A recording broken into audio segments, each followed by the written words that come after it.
নমস্কার বন্ধুরা, আমার আজকের রেসিপি রুটি পরোটার সাথে খাওয়ার জন্য ফুলকপি আলু দিয়ে একটা শুকনো তরকারিটা সম্পূর্ণ জল ছাড়া রান্না করব।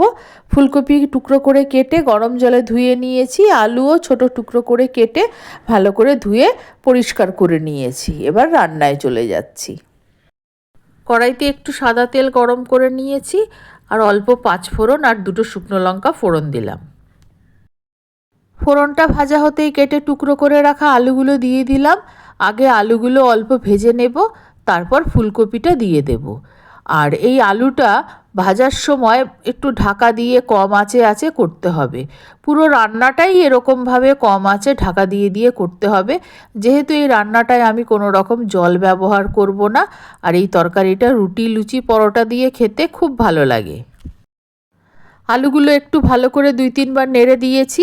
এবার একটা ঢাকনা দিয়ে দিলাম আর গ্যাসের ফ্লেমটাকে কম করে দিলাম। আলুগুলো ভাজা হতেই কেটে রাখা ফুলকপিগুলো দিয়ে দিলাম। এবার ফুলকপিগুলো দিয়ে একবার ভালো করে নেড়ে দেব।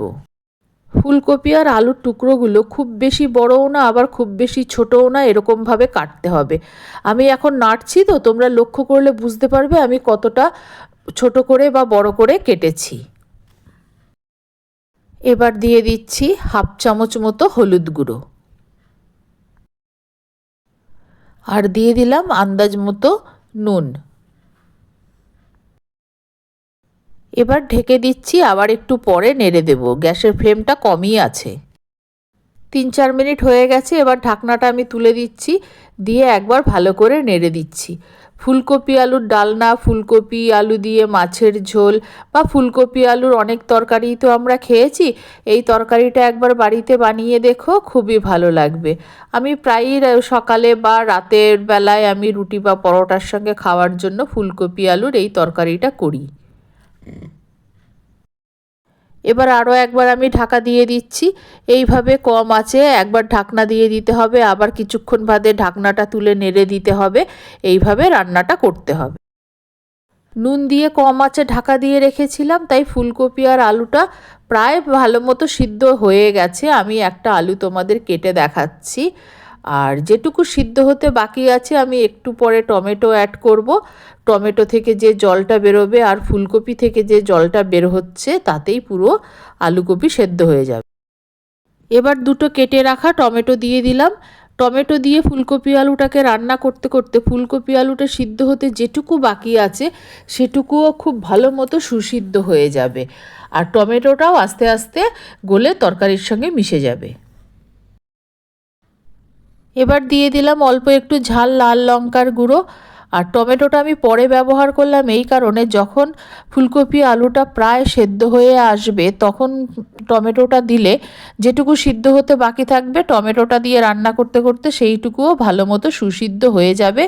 আর টমেটোটাও নরম হয়ে ফুলকপি আলুর গায়ে ভালো মতো লেগে যাবে। তরকারিটা খেতে খুব ভালো লাগবে। এইভাবে আরও 2-3 মিনিট আমি নাড়াচাড়া করে নিচ্ছি।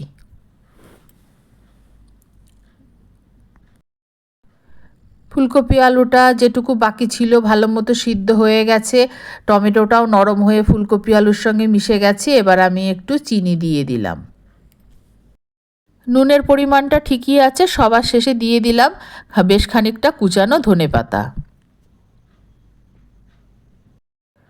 ধনেপাতা আর মিষ্টিটা নাড়াচাড়া করে ভালো মতো তরকারির সঙ্গে মিশিয়ে দিচ্ছি।